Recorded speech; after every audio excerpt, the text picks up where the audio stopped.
सुनो, मैं तुम्हें समाज से भागने के लिए नहीं कह रहा हूं।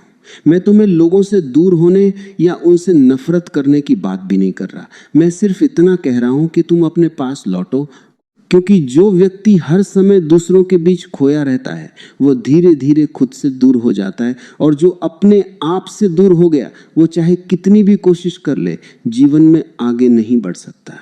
इसलिए जब मैं कहता हूं अकेले रहो तो इसका मतलब अकेलापन नहीं है। अकेलापन दुख है, कमी है, भीतर का खालीपन है, लेकिन एकांत शक्ति है, एकांत पूर्णता है, एकांत अपने साथ सहज हो जाने की अवस्था है। दुनिया तुम्हें अकेले रहने से डराती है, क्योंकि जो व्यक्ति अपने साथ रहना सीख लेता है वह भीड़ का गुलाम नहीं रहता। भीड़ चाहती है कि तुम लगातार व्यस्त रहो, बोलते रहो, अपनी बात साबित करते रहो, प्रतिक्रिया देते रहो, क्योंकि जो व्यक्ति लगातार बोलता रहता है वह सोच नहीं पाता, और जो सोच नहीं पाता वह कभी जाग नहीं पाता। इसलिए मैं कहता हूं कम बोलो, लेकिन कम बोलने का अर्थ चुप रहना नहीं है। कम बोलने का अर्थ है अनावश्यक बोलना छोड़ देना। जब तुम हर बात पर बोलते हो तो धीरे धीरे शब्द तुम्हें चलाने लगते हैं, लेकिन जब तुम केवल जरूरत पर बोलते हो तो तुम शब्दों के मालिक बने रहते हो। ध्यान से देखो, जिस व्यक्ति को हर बात पर अपनी राय देनी होती है वह भीतर से अस्थिर होता है, जबकि शांत व्यक्ति अपनी उपस्थिति से बोलता है, उसे शब्दों की जरूरत कम पड़ती है। जीवन में सच में आगे बढ़ने वाले लोग कम बोलते हैं, ज्यादा सुनते हैं और सबसे ज्यादा देखते हैं, क्योंकि देखने में अहंकार नहीं होता। जब तुम बोलते हो तो तुम केंद्र बन जाते हो, लेकिन जब तुम देखते हो तो सत्य केंद्र में आ जाता है। एक छोटा सा उदाहरण समझो। एक युवक हर जगह बोलता था, हर चर्चा में शामिल होता था, हर विषय पर अपनी राय देता था, लेकिन उसे लगता था कि वह जीवन में आगे नहीं बढ़ पा रहा। वह एक गुरु के पास गया और पूछा, मेरे साथ क्या समस्या है? गुरु ने कहा, तुम हमेशा बाहर बहते रहते हो, तुम कभी अपने भीतर नहीं उतरते। गुरु ने उसे 7 दिन मौन रहने को कहा। पहले दिन बेचैनी हुई, दूसरे दिन उसने खुद को सुनना शुरू किया, तीसरे दिन उसने अपने विचारों को देखा, और 7वें दिन उसने कहा, मैं बदल गया हूं। गुरु मुस्कुराए और बोले, तुम बदले नहीं हो, तुम पहली बार अपने आप से मिले हो। याद रखो, एकांत तुम्हें तुम्हारे भीतर ले जाता है। कम बोलना तुम्हें तुम्हारी असली आवाज सुनने देता है, और जब भीतर की आवाज साफ सुनाई देने लगती है तब जीवन में आगे बढ़ना संघर्ष नहीं रहता, क्योंकि तब तुम किसी की नकल नहीं करते, तुम अपने स्वभाव से चलते हो। दुनिया रास्ता दे सकती है, लेकिन दिशा हमेशा एकांत देता है, और जिसने अपनी दिशा पाली उसे आगे बढ़ने के लिए किसी भीड़ की जरूरत नहीं होती। अब हम उस जगह पर आ रहे हैं जहां से अधिकांश लोग पीछे हट जाते हैं, और उस जगह का नाम है डर। तुम कहते हो कि तुम्हें अकेले रहना अच्छा नहीं लगता, लेकिन सच ये नहीं है। सच यह है कि तुम्हें अपने साथ रहना अच्छा नहीं लगता। अकेलेपन से कोई नहीं डरता, डर लगता है अपने ही भीतर उठती आवाजों से। जब तुम अकेले होते हो तो कोई नहीं होता जिससे तुम ध्यान भटका सको। ना दोस्त, ना बातचीत, ना मोबाइल, ना शोर। तब तुम सीधे अपने सामने खड़े होते हो, और मन इस क्षण से सबसे ज्यादा घबराता है। मन तुरंत कहता है, कुछ करो, किसी को फोन करो, बाहर निकलो, कोई वीडियो देखो, कुछ भी करो, लेकिन अपने साथ मत बैठो, क्योंकि मन जानता है कि अगर तुम शांत बैठ गए तो उसका खेल खुलने लगेगा। समझो, मन का पूरा अस्तित्व भागने पर टिका है। कभी भविष्य में भागता है, कभी अतीत में, कभी कल्पनाओं में, कभी लोगों में।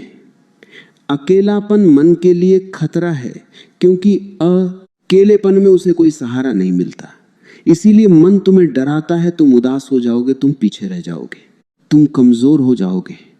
लेकिन यह सच नहीं है, सच इसके बिल्कुल उल्टा है।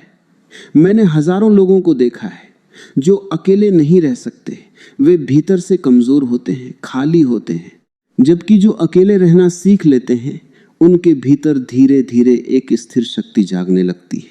इसे एक उदाहरण से समझो।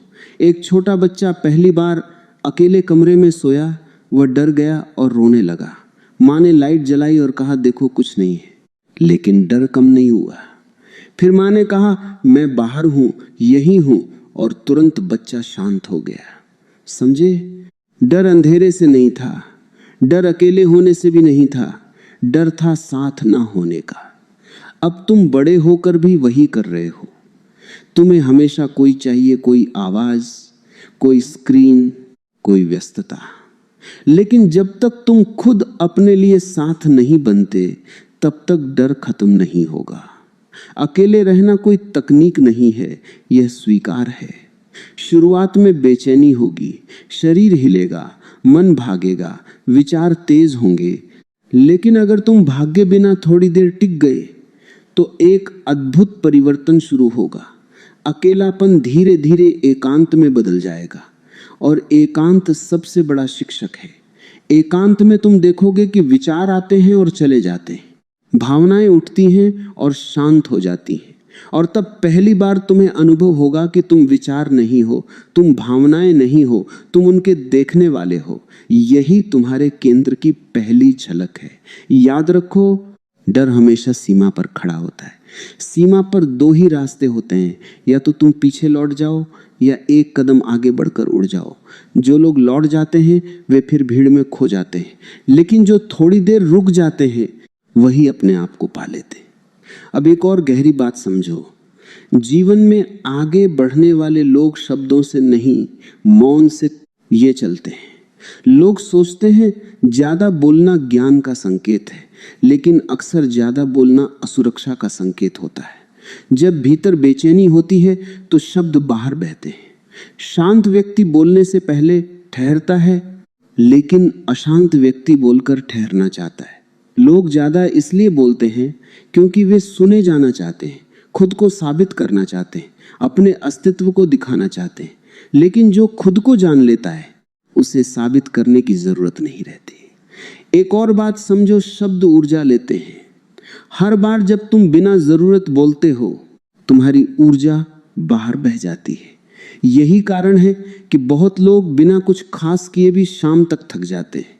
उन्होंने काम नहीं किया, उन्होंने अपनी ऊर्जा शब्दों में खर्च कर दी।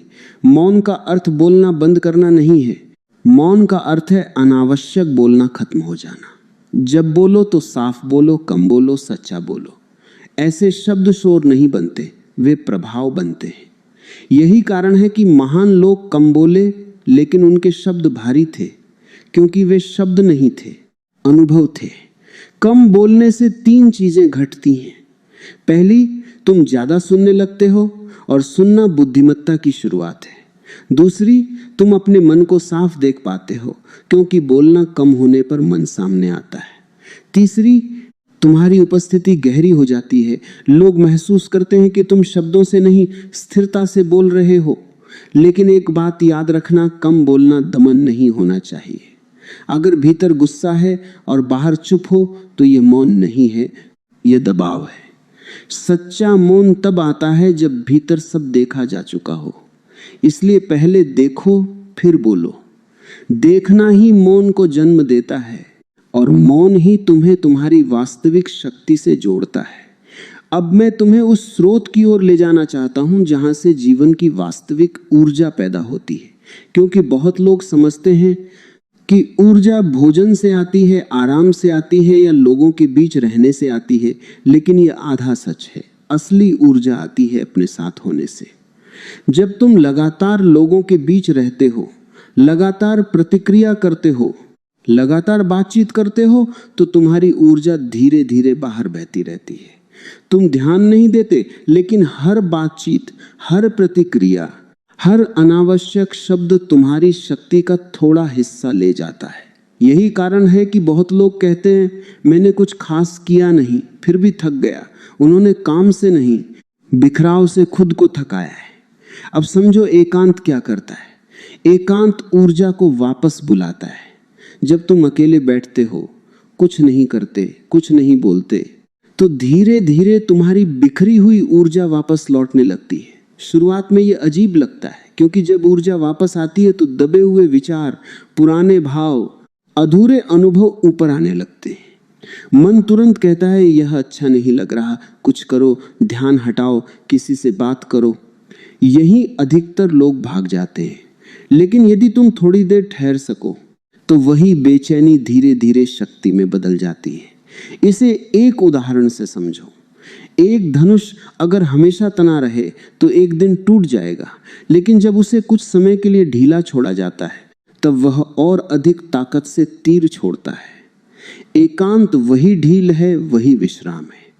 जो व्यक्ति कभी खुद को ढीला नहीं छोड़ता वह एक दिन भीतर से टूट जाता है। अब एक और गहरी बात समझो, सृजन और एकांत का गहरा संबंध है। दुनिया की हर महान रचना, हर बड़ा विचार, हर सच्चा निर्णय भीड़ में नहीं जन्मा, वह एकांत में पैदा हुआ। कविता शोर में नहीं आती, संगीत भीड़ में नहीं उतरता, स्पष्ट दृष्टि बहस में नहीं मिलती। वे मौन में जन्म लेते हैं, क्योंकि सृजन भीतर से आता है और भीतर तब खुलता है जब बाहर कम हो जाता है। अब समझो, लोग अकेले रहने से इतना डरते क्यों हैं? क्योंकि एकांत तुम्हें तुम्हारे सामने खड़ा कर देता है और अपने सामने खड़े होने का साहस बहुत कम लोगों में होता है, लेकिन वही साहस जीवन को दिशा देता है। भीड़ तुम्हें सुरक्षा देती है लेकिन दिशा नहीं देती। दिशा हमेशा एकांत से आती है। जो अपनी दिशा नहीं जानता वह चाहे कितनी भी तेज चले कहीं नहीं पहुंचता। अब एक दृष्टांत सुनो। एक आदमी पहाड़ पर चढ़ रहा था, बहुत तेज चढ़ रहा था, सबको पीछे छोड़ रहा था, लेकिन कुछ देर बाद उसे पता चला कि वह गलत पहाड़ पर चढ़ रहा था। समझे? गति का कोई अर्थ नहीं यदि दिशा गलत हो। अब समझो असली प्रगति क्या है। असली प्रगति बाहर नहीं भीतर होती है। जब तुम कम प्रतिक्रियाशील हो जाते हो, जब तुम दूसरों की राय पर कम निर्भर हो जाते हो, जब तुम्हें अकेले होने से डर नहीं लगता, यही असली उपलब्धियां हैं। इनका कोई प्रमाण पत्र नहीं मिलता, लेकिन यही तुम्हें मजबूत बनाती है। अब समझो, कम बोलना आगे बढ़ने में कैसे मदद करता है। जो व्यक्ति कम बोलता है वो हर बहस में अपनी ऊर्जा नहीं खोता, हर तर्क में खुद को साबित करने की कोशिश नहीं करता, और जो ऊर्जा बचती है वही सृजन में लगती है, वही निर्णयों में स्पष्टता लाती है।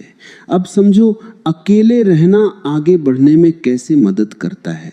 जो अकेला रह सकता है वह गलत संगत में नहीं फंसता। वह केवल इसलिए कहीं नहीं रुकता कि उसे अकेले होने से डर लगता है। वह अपने निर्णय खुद ले सकता है, और जीवन में आगे वही बढ़ता है जो अपने निर्णय खुद लेने का साहस रखता है। अब एक बहुत गहरी बात सुनो, आगे बढ़ना ऊपर जाना नहीं है, आगे बढ़ना गहरा जाना है। ऊपर जाने वाले जल्दी गिरते हैं, लेकिन गहरे जाने वाले स्थिर हो जाते हैं। जब तुम भीतर गहराई में उतरते हो तो तुम्हारे काम, तुम्हारे निर्णय और तुम्हारी दिशा अपने आप परिपक्व हो जाते हैं। तब सफलता तुम्हारे पीछे चलती है, लेकिन जो सफलता को पीछे भागता है वह अक्सर खुद को खो देता है। अब एक असुविधाजनक सत्य सुनो, दुनिया नहीं चाहती कि तुम सच में आगे बढ़ो। दुनिया चाहती है कि तुम उसी की तरह बने रहो। भीड़ का एक ही नियम है, अलग मत बनो। जो अलग चलता है वह भीड़ के झूठ को उजागर कर देता है, इसलिए भीड़ तुलना पैदा करती है। वह कहती है वह तुमसे आगे है, उसके पास ज्यादा है, वह ज्यादा सफल है। तुलना आत्मा के लिए जहर है। जो व्यक्ति तुलना में जीता है वह कभी शांत नहीं हो सकता, और अशांत व्यक्ति आगे नहीं बढ़ता, वह सिर्फ भागता रहता है। एक और उदाहरण समझो। एक मछली समुद्र में रहती थी। उसने सुना कि नदी की मछलियां ज्यादा तेज होती हैं। वह नदी में चली गई और मर गई। क्योंकि तेज होना जरूरी नहीं है, अपने स्वभाव में होना जरूरी है। भीड़ तुम्हें तुम्हारे स्वभाव से दूर ले जाती है, लेकिन एकांत तुम्हें वापस तुम्हारे स्वभाव में लाता है। इसलिए जो व्यक्ति अकेले रह सकता है वह फैशन से नहीं, अंतर्दृष्टि से चलता है। और याद रखो, भीड़ से अलग होने का अर्थ समाज छोड़ना नहीं है। इसका अर्थ है भीतर से स्वतंत्र होना। तुम लोगों के बीच रह सकते हो, लेकिन लोगों की सोच तुम्हारे भीतर ना रहे, यही सच्ची स्वतंत्रता है। और आगे बढ़ना केवल उसी के लिए संभव है जो भीतर से स्वतंत्र है। अब हम उस शब्द तक पहुंचते हैं जिसके पीछे पूरी दुनिया भाग रही है, सफलता। और शायद तुम भी उसी दौड़ में कहीं शामिल हो, लेकिन रुककर एक बार गहराई से देखो। दुनिया ने सफलता की एक बहुत शोर वाली परिभाषा बना दी है। ज्यादा पैसा, ज्यादा पहचान, ज्यादा लोगों की नजर, ज्यादा तालियां। लेकिन मैं तुमसे कहता हूं, ये सफलता नहीं है, यह केवल प्रदर्शन है। असली सवाल यह नहीं है कि तुम्हारे पास क्या है, असली सवाल यह है कि तुम क्या हो। मैंने ऐसे लोगों को देखा है जिनके पास सब कुछ है, लेकिन वे अपने साथ 5 मिनट भी शांत बैठ नहीं सकते। और मैंने ऐसे लोगों को भी देखा है जिनके पास बहुत कम है, लेकिन वे अपने भीतर इतने स्थिर हैं कि कोई उन्हें हिला नहीं सकता। अब तुम ही बताओ, वास्तव में सफल कौन है? दुनिया बाहरी उपलब्धियों को गिनती है, लेकिन चेतना भीतर की शांति को पहचानती है।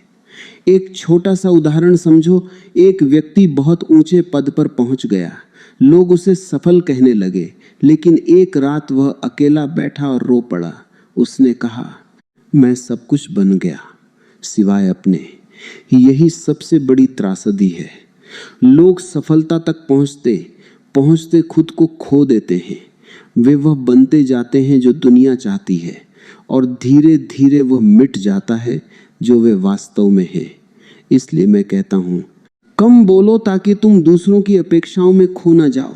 अकेले रहो ताकि तुम अपने भीतर की दिशा सुन सको, क्योंकि जब तक तुम अपने भीतर की आवाज नहीं सुनोगे, तब तक तुम्हें कभी पता नहीं चलेगा कि तुम्हारी सफलता किस दिशा में है। अब एक गहरी बात समझो, सच्ची सफलता बाहर फैलती नहीं, भीतर बढ़ती है।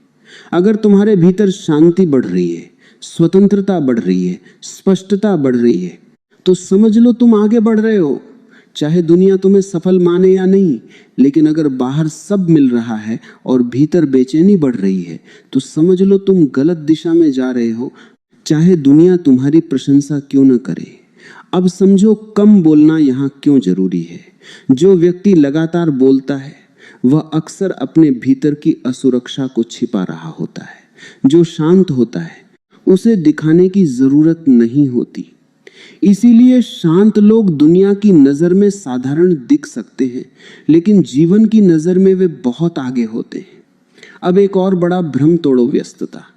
आज लोग कहते हैं मैं बहुत व्यस्त हूं, और वे इसे गर्व की तरह कहते हैं। लेकिन सच यह है कि व्यस्तता अक्सर अपने आप से भागने का तरीका होती है। जो व्यक्ति अपने साथ सहज है उसे हर समय कुछ करते रहने की जरूरत नहीं होती, लेकिन जो भीतर से खाली है वह बाहर खुद को भरता रहता है, काम से, स्क्रीन से, बातचीत से, भागदौड़ से। समाज तुम्हें व्यस्त रखना चाहता है, क्योंकि जो व्यक्ति व्यस्त है वह प्रश्न नहीं करता, वह रुककर देखता नहीं, और जो देखता नहीं वो बदलता नहीं। लेकिन जीवन दौड़ में नहीं, लय में खिलता है।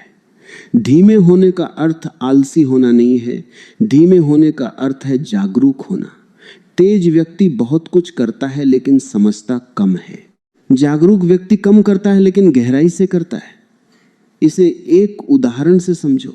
एक लकड़हारा बिना रुके पेड़ काटता रहा और थककर टूट गया। दूसरा बीच बीच में रुकता रहा, कुल्हाड़ी तेज करता रहा, और शाम तक उससे ज्यादा काम कर गया। यही धीमे होने का रहस्य है। जब तुम कम बोलते हो तुम धीमे हो जाते हो। जब तुम धीमे होते हो तुम सुनने लगते हो, और जो सुनता है वही समझता है। व्यस्त व्यक्ति प्रतिक्रिया करता है, जागरूक व्यक्ति उत्तर देता है। अब समझो जीवन की दिशा वास्तव में कहां तय होती है? निर्णय में। लोग पूछते हैं सही निर्णय कैसे ले। मैं कहता हूं सही मौन में जाओ, क्योंकि निर्णय भीड़ में नहीं होते, निर्णय एकांत में जन्म लेते हैं। जब मन में शोर होता है, डर, इच्छा, तुलना, दबाव, तो जो निर्णय होते हैं वे तुम्हारे नहीं होते, वे समाज के होते हैं। लेकिन जब मन शांत होता है तो निर्णय स्पष्ट हो जाते हैं। सही निर्णय शोर नहीं करते, वे भीतर एक शांत हाँ या एक स्पष्ट नहीं के रूप में आते हैं। यदि किसी निर्णय के बाद बेचैनी है तो समझो वह मन से आया है, लेकिन यदि निर्णय के बाद शांति है तो समझो वह तुम्हारे केंद्र से आया है। अब अंत में सब कुछ एक साथ समझो। अकेले रहो, कम बोलो और आगे बढ़ो। ये तीन अलग बातें नहीं हैं, ये एक ही प्रक्रिया है। अकेले रहना तुम्हें स्वतंत्र बनाता है, कम बोल ना तुम्हें सजग बनाता है, और सजगता तुम्हें सही दिशा में आगे बढ़ाती है। जो अकेले नहीं रह सकता वह भीड़ का गुलाम रहता है। जो हर समय बोलता है वह खुद को सुन नहीं पाता, और जो खुद को नहीं सुन पाता वह जीवन की दिशा कैसे पहचानेगा। आगे बढ़ना तेज चलना नहीं है, आगे बढ़ना सही दिशा में चलना है, और दिशा हमेशा भीतर से आती है। एक अंतिम उदाहरण समझो। एक यात्री दो रास्तों के सामने खड़ा था। एक रास्ता भीड़ से भरा था, शोर था, प्रशंसा थी। दूसरा रास्ता शांत था, खाली था। उसने पहले रास्ते पर कदम रखा, लोगों ने सराहा, लेकिन भीतर बेचैनी बनी रही। फिर वह लौटा और दूसरे रास्ते पर चला। वहां कोई नहीं था, कोई ताली नहीं थी, लेकिन हर कदम के साथ उसका मन हल्का होता गया। अंत में वह मुस्कुराया और कहा, मैं पहुंच गया। कहां? अपने पास। यही जीवन की सबसे बड़ी उपलब्धि है। भीड़ तुम्हें पहचान दे सकती है, लेकिन मौन तुम्हें तुम्हारा स्वरूप देता है। और जिसने खुद को पा लिया, उससे आगे कोई सफलता नहीं होती। इसलिए अंत में कोई आदेश नहीं, सिर्फ एक संकेत। जब समय मिले अकेले बैठो, जब जरूरी ना हो चुप रहो, और जब जीवन में कोई कदम उठाओ तो भीतर की शांति से उठाओ। यही सबसे छोटा सूत्र है, और यही सबसे गहरा भी। अब कुछ और जानने की जरूरत नहीं, अब सिर्फ तुम हो और तुम्हारी चेतना, और यहीं से वास्तविक यात्रा शुरू होती है।